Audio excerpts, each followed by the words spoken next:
The meeting hall of the Galactic Senate was silent as the order was read, and every delegate looked toward the small blue planet that had once been called Earth, and now stood as a full member of the Council, but never trusted by anyone around it because humans were known for their stubborn nature and strange courage that no other species could understand. The voice of the speaker echoed through the hall as he announced the new decree that every human warship, every cannon, and every orbital weapon must be dismantled within 1 solar year, and that no planet under human control was allowed to keep military strength equal to any other race. The alien senators spoke of peace, but their eyes showed fear because they all remembered the HFY War when human ships had appeared out of nowhere and turned the tide against an enemy that had slaughtered dozens of civilizations. The Senate had called humans allies, but now they called them dangerous and unpredictable. Away in orbit above Earth, the message reached the Central Command, where Commander Laura Bennett stood in the council room watching the hologram of the decree glowing in front of her, and she could feel the tension in the room as the leaders of Earth sat in silence. The President, Nathan Cole, kept his calm face, but his hand was tight around the table, and General Marcus Holt, the veteran of the Orion War, leaned forward with his sharp eyes locked on the screen as if it was a personal insult. He finally broke the silence and said, "They want us weak, so that we cannot defend ourselves when they decide to control us." And his voice was heavy with the weight of old battles and bitter experience. Laura nodded slowly because deep inside she knew he was right, and that the Senate feared what humans could become if left alone to grow. For years after the Orion War, humanity had built cities across the moons and colonies beyond Mars and had shared technology and trade with hundreds of alien races, but no matter how much goodwill they showed, the others still whispered behind their backs that humans were too ambitious, too emotional, and too fast at learning things that took centuries for others to master. The decree was not about peace, it was about fear and control. President Cole read the lines again and then looked at his advisors and said, "If we obey, we become servants, and if we resist, we become outlaws, and both choices lead to the same place unless we find a third way." Outside the window, the curve of the Earth shone under the sunlight, and thousands of satellites drifted in the black sky carrying the lifeblood of human civilization, and every one of them could become a weapon if needed, and that fact was what made the Senate tremble. Laura remembered her days as a pilot during the war when Earth had almost fallen, and how the people of every nation had united not for power but for survival, and that unity had never left them. She spoke quietly and said, "Maybe it is time to remind them who we are, not through words but through patience and preparation." The President gave a slow nod and ordered the Council to review all defense systems and begin compliance reports for the Senate while secretly instructing the defense network to go dark. Days passed and fleets of alien inspectors arrived in the solar system to begin checking human installations. They came in sleek ships covered in glowing blue lights, and their banners carried the symbol of the Senate that now claimed to represent peace across the stars.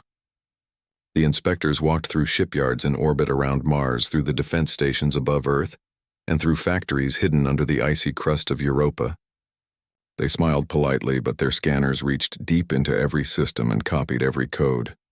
The human engineers obeyed every command with calm faces while secretly saving every bit of data the inspectors sent back to their masters. On Earth, the people were angry and confused because they had been told they were equal members of the Senate, but now they were treated like children who could not be trusted with sharp tools. Protests broke out across cities and colonies, and some groups demanded to leave the Senate completely, while others begged for calm, fearing another war. President Cole appeared on the global broadcast and said humanity must stay strong and patient, because sometimes silence can speak louder than shouting. His words spread through every colony, and slowly the unrest settled into a quiet determination. Night in his office, the President met with General Holt and Commander Bennett and a few other trusted officers. The lights were dim and the walls were shielded against any external sensors. Cole looked at them and said, "The Senate does not understand us.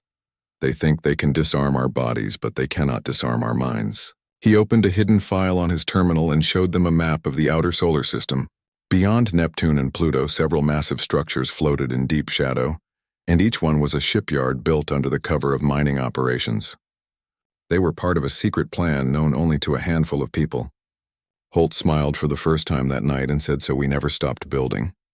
Cole answered softly, "We never stopped preparing." Commander Bennett was placed in charge of Operation Iron Dawn, which was to secure and expand the hidden fleets without letting the Senate detect any trace. She knew the risk was enormous because if they were discovered, it would mean immediate war. But she also knew humanity could not afford to be weak. She spent long nights reviewing ship designs and crew training schedules while sending false reports to the Senate, inspectors showing progress in dismantling weapons that in truth had been moved and rebuilt elsewhere. Meanwhile, the Senate continued its meetings, discussing how to integrate humanity into its system of control. Many alien senators spoke with fear and hatred, saying humans were too dangerous to trust and that they should be restricted to their home system forever. A few others argued that humanity had earned its place through courage, but their voices were drowned in politics. The decree was final and enforcement fleets were already being prepared to make sure Earth complied. On Mars, the workers in the shipyards watched as inspection teams left and then quietly reopened the hidden production lines. Underneath the surface of Titan, engineers worked in silence to perfect the new type of drive engine that could take ships far beyond the reach of the Senate's scanners. Deep under the ice of Antarctica, scientists developed new defense systems that used magnetic storms and energy fields that no alien race could yet understand. The human colonies were calm on the surface, but under that calm they were turning every resource toward survival.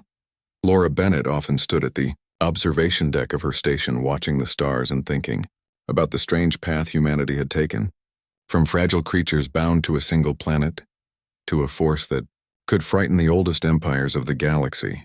She felt both pride and sorrow because she knew that peace was always just one heartbeat away from war. She whispered to herself that they had given humans a year to disarm, but a year was more than enough time for humans to do something incredible. The year began to pass quickly. Reports were sent to the Senate showing progress and compliance, while the secret projects advanced faster than anyone had hoped. Every human worker understood without being told that this was not just about weapons, it was about survival and freedom. The Senate might hold power now, but the day would come when Earth would answer, and that answer would echo through every star system. As the deadline drew closer, the inspectors began to notice small irregularities. But by then it was too late because the hidden fleets were complete and the weapons were ready. The aliens returned to their homeworlds with reports that Earth was mostly compliant, though still proud and stubborn. In the quiet halls of the command center, President Cole read the final report and turned to Laura and said, "Let them believe what they want." Outside, the planet glowed blue and peaceful, but beneath that calm, the heart of humanity was awake and burning bright.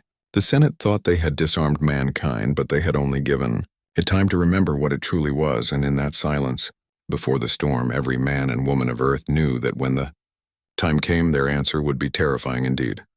Weeks passed after the decree, and the galaxy watched in silence while Earth seemed to obey the orders of the Senate, and the alien inspectors continued to visit every shipyard and factory that belonged to humans, and they wrote long reports filled with numbers and data, and sent them back to their masters believing that everything was under control. In truth, nothing was under control because humanity had learned to smile while hiding its real face. Commander Laura Bennett kept traveling between Mars and the Moon, pretending to supervise dismantling operations, but secretly, she used those trips to meet engineers who worked on hidden fleets beyond Neptune, and each time she left a new set of instructions that no one outside her circle knew about. She had become the quiet hand that guided a storm waiting to be born. President Nathan Cole held many secret meetings under the mountains of Colorado, where the air was thick and cold, and every word was protected by deep rock and jamming fields that not even the strongest scanners could penetrate.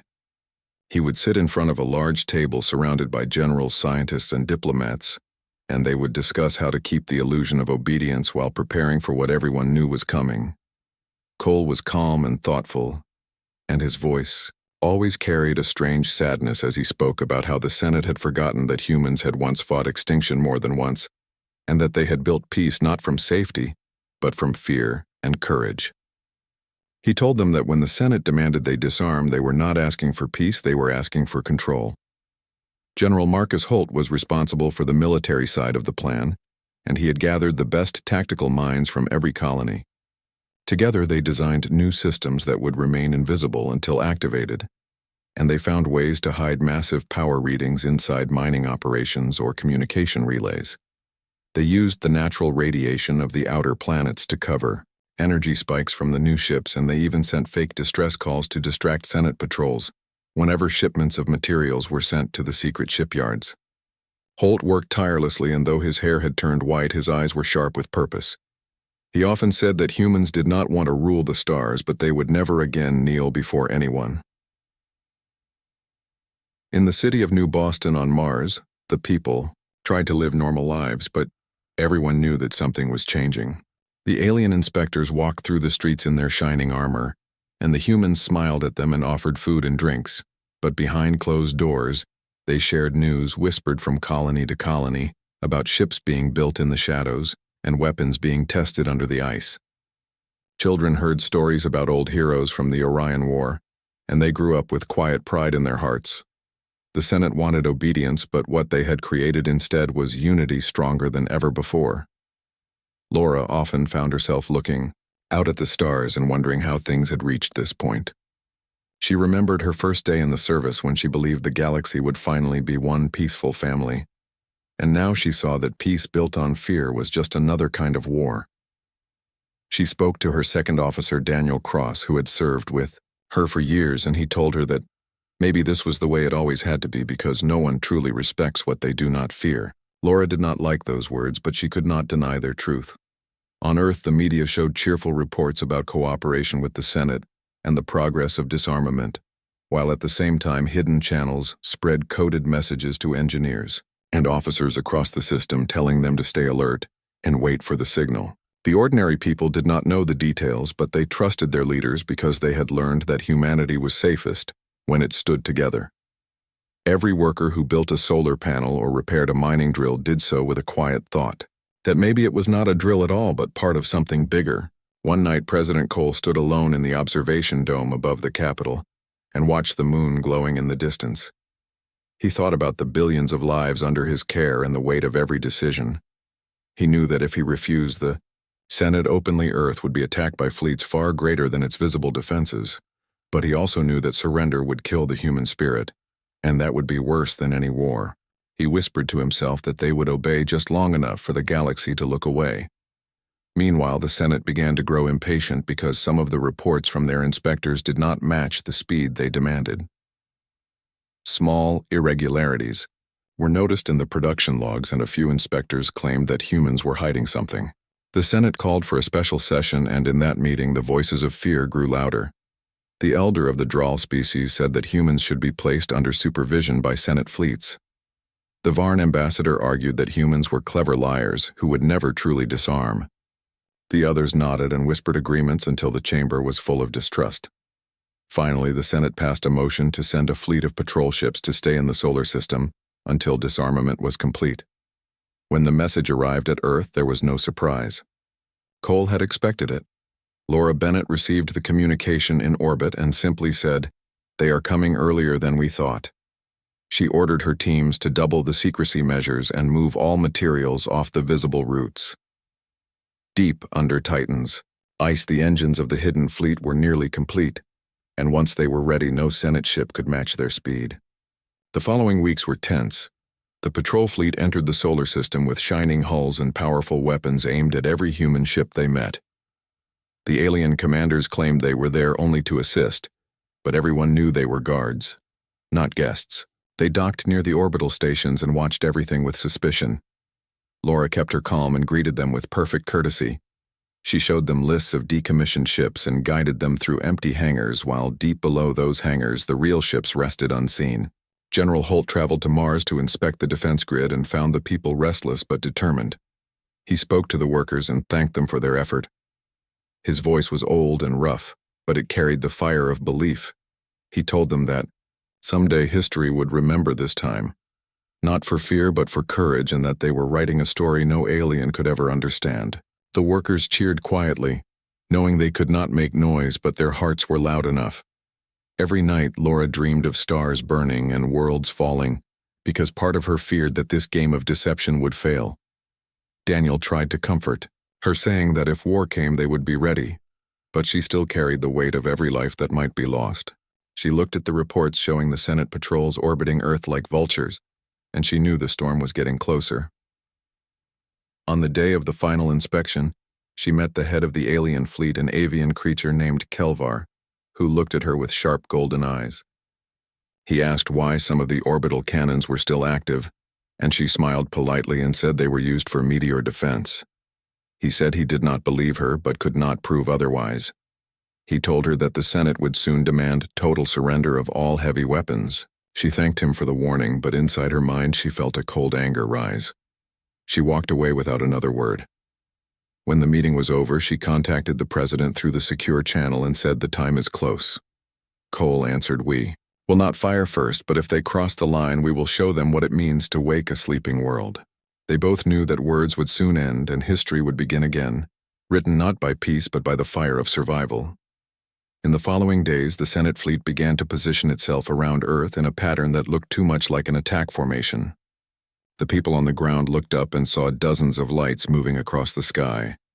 News broadcasts tried to calm them, but fear was spreading. In every home and station, people whispered prayers or promises. On Titan, the engines of the hidden ships came to life one by one in silence, and their sensors reached far into the dark. Laura stood before her command console and looked at the map of the solar system glowing in front of her. She saw the alien ships moving, and she whispered that the silence before the storm was ending. The galaxy believed Earth was weak, but soon it would remember what humans did when pushed to the edge, and as she stood there with her hands steady and her heart burning, she knew that the answer of Earth would not be peace, but something far stronger and far more terrifying. The day began quietly with the sun rising over the blue curve of Earth, and the alien ships hanging in the sky like silver blades waiting for a signal that would change everything. Commander Laura Bennett stood in the command room of the orbital station, watching their movement on the screen while her officers whispered updates. Every few hours, another Senate ship took position closer to Earth, and the pattern was clear to anyone who had ever seen a battle map. They were forming a siege. The communication lines were open but filled with hollow words of diplomacy.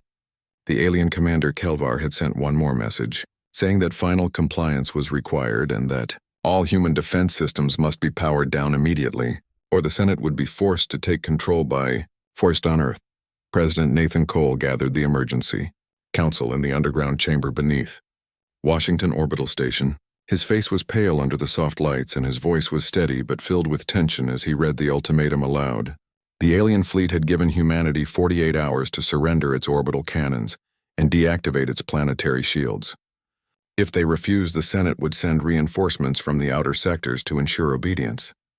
The council members looked at each other in silence because they knew what that meant. Surrender would destroy every dream they had built among the stars, and resistance would bring war that could burn their world. General Marcus Holt stood and said, "We cannot bow, because once we do, they will never stop." He reminded them of the Orion War and how the same empires that now demanded peace had once begged humanity to save them. He spoke slowly with the weight of experience and said that if the galaxy wanted to test Earth again, it would find that humans had not forgotten how to fight. The president listened quietly and finally said, "We will hold the line, but we will not strike first." The others agreed because they knew this decision would mark the beginning of a new age. Laura Bennett received the coded signal from the council confirming activation of the defense grid. She walked through the corridors of the station giving calm orders to her crew. Power conduits glowed faintly as dormant systems came alive, and old weapons that had been hidden in silence began to hum again. The officers around her moved with quiet discipline because every one of them knew that this was not just about victory, but about survival and dignity. Daniel Cross stood beside her and whispered that it was strange how the galaxy always mistook humanity's patience for weakness. Laura smiled without humor and said they will learn the truth soon enough. Above the moon, the alien fleet adjusted its orbit. Their formation stretched from the dark side of the planet to the edge of Earth's magnetosphere, and their cannons pointed downward like a wall of light waiting to fall. The alien commander Kelvar sent his final message to Earth, demanding that they surrender their military command to Senate authority. The message ended with the words, "Failure to comply will result in planetary quarantine and forced disarmament." When the transmission reached the control room, President Cole stared at it for a long time and then simply said, "Send them our answer." Laura transmitted the reply herself. It was short and calm. The message said humanity values peace, but will never surrender its right to defend itself. There was silence on every channel after that. The alien fleet did not respond for several hours, and the people of Earth held their breath watching the skies through their windows. Children asked their parents if the stars were falling, and the parents told them to stay brave. When night came, the alien ships began to move. Energy readings spiked across the solar system. The first blast struck one of Earth's orbital cannons, turning it into a cloud of debris. The war had begun. Laura's voice was steady as she gave the order to activate Iron Dawn. Across the hidden bases from the moon to the edge of Neptune, thousands of human ships powered up at once. Their engines burned bright in the darkness, and the alien sensors exploded with false readings because the humans had hidden their fleets behind layers of electromagnetic storms and decoy signals. The first human counterstrike came from the far side of the moon, where stealth railguns fired slugs at near light speed. The projectiles ripped through 2 alien dreadnoughts before the rest of the fleet even realized they were under attack. Alarms filled the void as the aliens tried to regroup, but their systems were jammed by coded waves released from hidden satellites around Earth. In less than 10 minutes, the sky turned into chaos. President Cole watched the battle unfold through live feeds. His hands trembled slightly, but his eyes were sharp. He said, "They wanted to see our weakness, now they will see our will." On Mars, the colonies watched the flashes of light in the night sky and knew that history was being written above them. On Titan, the hidden shipyards opened like giant flowers, releasing black vessels with sharp wings that cut through the dark. These were the new generation of human warships, built in secret, using every lesson from past wars. They moved faster than any Senate vessel and carried weapons that no alien design could match. The alien commander Kelvar screamed orders to his fleet, but confusion spread. Their sensors could not lock onto the human ships because every radar signal was twisted by ghost images projected from the moon's surface. Human engineers had built entire illusions in space. What the aliens thought were hundreds of ships were sometimes only light echoes, while the real human fleet struck from behind. One after another, the alien ships were destroyed, and the survivors tried to retreat, but found their exits blocked by mines disguised as comets. Laura Bennett sat in her command chair, giving orders with calm precision. Her eyes followed every line on the tactical map, and her voice guided the human fleet like the rhythm of a heartbeat. She felt no joy, only a heavy sense of duty. Daniel Cross looked at her and said, "This is not a war, it is a lesson." She nodded and answered, "A lesson they forced us to teach." Hours passed, and the alien fleet began to crumble. Some of their ships tried to flee beyond lunar orbit, but human interceptors chased them down. The Senate's proud armada that had once ruled the stars now found itself blind and broken before the very world it had tried to disarm. When the last enemy ship exploded in a silent burst of light, the human crew on every station and vessel let out a breath they did not know they were holding. President Cole received the final report that the battle was over. He closed his eyes for a moment and whispered that the price of peace was always too high, but sometimes the only way to keep it was through strength. Across Earth, people stepped outside their homes and watched the sky filled with streaks of light from the debris burning in the atmosphere. They did not cheer. They stood in silence, knowing that though they had survived, the war was not truly over. In the Senate chamber far away, the news arrived like a storm. The senators shouted over one another in disbelief as they saw the images of their fleet destroyed.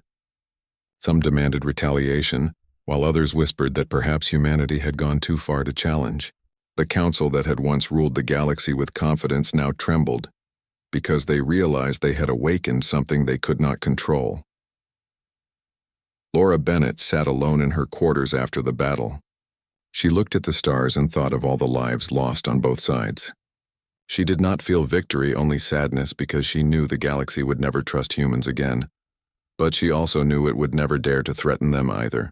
She whispered quietly to herself that maybe peace built on fear was not peace, but at least it was survival.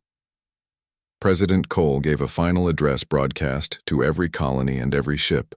His voice was steady as he said, "Humanity did not start this war, but it will finish it with dignity. We will not conquer, we will defend, and we will remember that the cost of freedom is eternal vigilance." The people listened and felt pride and sorrow together. They knew that they had changed the balance of the galaxy forever. As the fires of battle faded into the quiet of space, the planet Earth turned slowly under the light of its star, and the scars of war glowed faintly on its shields. In the deep silence of space, the message was clear to every world that watched. The Senate had tried to disarm humanity, but in doing so it had shown them their own strength. and the stars themselves seemed to tremble as if they, too, understood that a new power had risen from the blue world that refused to kneel. The news of Earth's attack spread across the galaxy faster than any communication network could handle, and every world watched in stunned silence as reports described the destruction of the Senate fleet and the precision of human strikes. Even the oldest empires trembled because they realized that a species they had underestimated for centuries could strike with speed and intelligence that no one had ever imagined. In the Galactic Senate chamber, confusion filled the room, and every delegate shouted over the others while some simply stared at the holoscreens, unable to believe the images before them. The Droll elder fell silent and muttered that humans should never have been allowed to rise. The Varn ambassador slammed his clawed hand on the table and demanded that Earth be punished before it could grow stronger. But the Kar Dominion, known for their warlike ways, refused to support any attack against humanity because even they knew it would be suicide. On Earth, President Nathan Cole and Commander Laura Bennett watched the situation unfold with measured calm. They knew that the galaxy would not forget this battle, but they also knew that no one could threaten their home again. The hidden fleets were safe beyond Neptune, and the remaining orbital defenses had been activated to shield every major city and colony. Cole turned to Laura and said that they had sent a message that no one would misinterpret. Laura nodded and answered that humanity only fought when forced, but now everyone would know not to force them. The Senate tried to communicate with Earth again, but every message was met with silence because the humans were not angry. They were patient and waiting. The president spoke to his council and said, "We will not strike further because this is not about revenge, but respect, and that one simple demonstration has made the galaxy understand that the right to defend oneself is not negotiable." General Marcus Holt added that some may still test them and that every fleet must remain ready because not all races think quickly or wisely, and some will mistake our patience for weakness. In the colony's people celebrated quietly by watching the skies where the debris from the destroyed Senate ships burned slowly in the atmosphere. Children asked questions about the battle and parents told stories of human courage and strategy. Engineers who had worked on the hidden fleet gathered in secret rooms to check every system and make sure no damage had gone unnoticed. Even scientists who had designed weapons never meant to be used against living creatures now realized that their creations had saved the world. Laura walked through the orbital station, inspecting every crew member and every system. She saw the pride in their eyes and the quiet knowledge that they had done something no one else could have imagined. Daniel Cross joined her and said that the galaxy will never look at humans the same again, and she replied that it will remember them, but perhaps it will fear them too. She looked out at the blue planet below and felt the weight of responsibility for every life and every future action. Meanwhile, the Senate held emergency sessions in every capital across the galaxy. Messages poured in from patrols that had escaped the attack. Reports spoke of human strategy that seemed almost impossible. The Senate realized that they had underestimated a species that had grown stronger with every challenge. Plans to send more fleets were postponed because some of the elder senators feared the loss of more ships, and the younger races were uncertain if they wanted to risk their own lives against Earth. Back on Earth, the president addressed every colony and orbital station in a broadcast that reached billions. His voice was calm but firm, and he said humanity never sought war, but we never surrender our right to defend ourselves, and that message echoed across the stars as both warning and lesson. He reminded everyone that the Senate had demanded disarmament, but humans had chosen survival and dignity over fear, and that history would remember this day. Laura held a meeting with General Holt and the engineers to review the results of the engagement. Every weapon system had performed perfectly, and the hidden fleets were ready to respond instantly if necessary. Holt said that some alien races may try to sneak attacks in the future, but with the systems in place, no fleet will surprise them again. Laura agreed and said that vigilance is the price of freedom and they must never forget it. Across the galaxy, the races began to reassess their strategies. Merchants and diplomats whispered among themselves that Earth had changed the rules forever, and that no species could now ignore the humans. Even worlds that had once feared humans as simple aggressors now respected them for their intelligence and patience, as well as their ability to act decisively.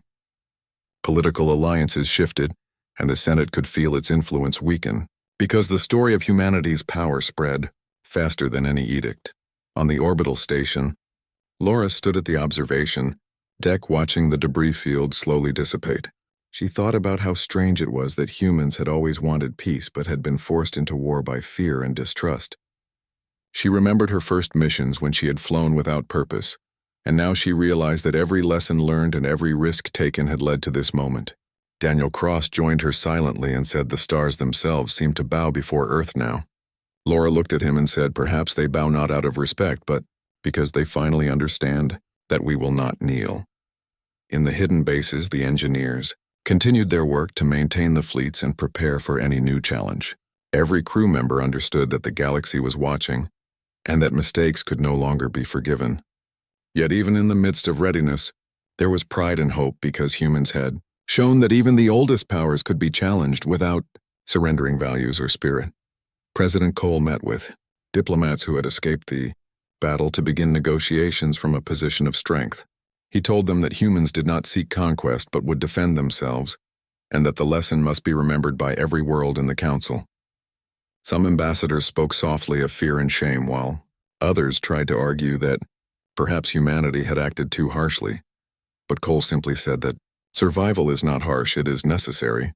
Laura went through every system one last time before returning to the command deck to observe the galaxy in quiet contemplation. She thought about the balance of power and the cost of vigilance and whispered that this was only the beginning, because some species will not accept that humans cannot be controlled. Daniel leaned against the railing and said that we have sent a message that no one will forget, and she replied that some will try to forget it, but it will always be true. The Senate reconvened and the debate was fierce. Many delegates spoke of fear and danger and argued for stricter laws and more fleets, but even the most warlike worlds began to hesitate. The name of Earth now carried weight, and the history of their last battle would follow them everywhere. No one wanted to be the next to test a sleeping species that had already shown the galaxy how powerful it could be. On Earth, the people resumed their lives with quiet satisfaction. Children played under the sunlight and farmers worked the fields and miners repaired their drills, and all of them understood without speaking that the planet had survived a test that had shaken the stars. Laura walked among them on Mars during inspection tours and smiled at the pride in their eyes and said that courage is not measured in weapons alone but in the will to stand together. At night, the planet turned slowly under the silver light of the moon and the stars shone above, with a faint glimmer of what had once been fear now replaced by respect. The human fleets remained hidden but ready, and every orbital station kept its sensors active. President Cole stood before a window in his office and looked out at the stars and said that Earth has answered and the galaxy now knows the truth, and that message would echo for generations. Laura watched the horizon and whispered that humans only wanted peace, but they will never again be powerless. Daniel replied that sometimes peace must be guarded by fire, and she agreed. The galaxy would learn to respect that lesson because humanity had shown it without mercy and without hesitation, and even the oldest senators now realized that a small planet had changed the balance of power forever. The galaxy waited in silence after the destruction of the Senate fleet, and no one knew what Earth would do next. Commander Laura Bennett stood on the observation deck of the orbital station, watching the blue planet turn slowly under the sunlight, and thought about the quiet strength that had grown across centuries. She had seen humans fight for survival before, but this time it was different, because they had not just defended themselves. They had sent a clear message to every species that no one could threaten Earth without consequence. Daniel Cross stood beside her and said that the silence is heavier than any cannon blast, and Laura nodded, because she understood the weight of what they had done. On Earth, President Nathan Cole prepared for the arrival of the Senate delegation that had finally decided to come under a white banner. The ships that approached carried no weapons, and the ambassadors were careful in their movements because they now understood that humans would not be intimidated. Cole met them in the orbital council chamber, and his calm voice greeted them as they arrived. He said humanity only sought peace but will never surrender. Its right to defend itself, and that simple statement caused a ripple of fear and respect through the delegation. The lead ambassador bowed and said that the Senate had underestimated humanity, and now they wished to negotiate before any more mistakes occurred. Cole looked at him steadily and replied that negotiation is possible when there is understanding and mutual respect and nothing else. Laura Bennett watched from the observation deck and thought that perhaps this was the first true step toward lasting peace because the Senate had learned a lesson that no other species had dared to teach them. In the colonies, people gathered to watch the incoming ships, and they understood, without being told, that history was unfolding again. Children whispered about heroes from the HFY War, and parents told them that courage sometimes spoke louder than fleets. Engineers checked the hidden bases one last time to make sure all systems were ready and that no surprises could occur. Even as they worked, there was a quiet celebration in their hearts because humans had shown the galaxy that patience, preparation, and unity could protect them from the oldest powers. The Senate ambassadors were led into the central hall where every representative of Earth's colonies was present. They saw the people standing tall and proud and the blue planet glowing outside the windows, and realized that the humans were not a species to control. Cole addressed them again, saying that Earth will defend itself if necessary, but does not seek war, and that statement was simple but powerful enough to silence the entire chamber. The ambassadors understood that they had entered negotiations not as rulers, but as equals who had once tried to force submission and now had no choice but to listen. Laura Bennett met with the engineers and officers to review the state of readiness one last time. Every ship was fueled and every weapon system calibrated and ready to respond in minutes. She walked among them quietly and said that the galaxy will remember this moment because humans have shown that they will never kneel and that knowledge is worth more than any shield. Daniel Cross replied that some will test us again, but none will succeed, and Laura agreed because preparation and courage had become a part of their nature. The Senate began to rewrite its laws after the meeting because the galaxy had learned that no species could demand surrender from another and live without consequence. Earth was granted permanent sovereignty and a respected position among the council. And while some of the older races complained privately, no one dared challenge the humans openly again. Cole said quietly to Laura that power is never in weapons alone, it is in will and unity, and she nodded because she knew the truth of it. On Earth, the people returned to their daily lives, but the sense of pride and awareness of their strength remained. Farmers worked the fields and miners repaired drills and children played under the sunlight, knowing that their planet had survived an ordeal that no other world had faced. Every citizen understood that the fight was not just against fleets in space, but against fear itself, and that humanity had won not because of aggression, but because of courage and preparation. Laura spent nights on the observation deck watching the stars and thinking about what had been accomplished. She remembered the quiet moments before the battle when the galaxy had believed humans weak and vulnerable, and she smiled because that belief had been shattered forever.